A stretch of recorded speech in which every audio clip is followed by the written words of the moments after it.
Institute of Social and Policy Sciences ISAPS, in collaboration with Jazz and Gorenco, help a showcase event to share the success of mobile-based adult female literacy program in KPK.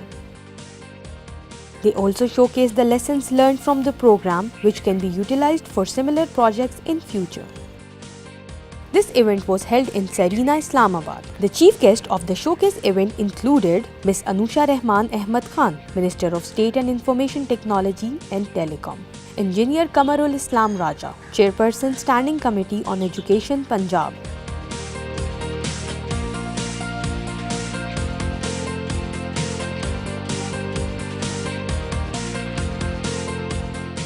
Amir Ibrahim, CEO Mobiling and Warid, Pakistan; Ms. Judith Herbert Stone, Deputy Country Head, Department for International Development; Dr. Shehzad Khan Bangash, Secretary of Elementary and Secondary Education, KP.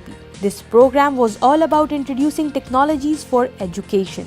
Ms. Anusha Rahman Khan said the government supports the use of information technology and communication to empower women across Pakistan. This event was an effort of government and telecom sector of Pakistan for the betterment of Pakistan.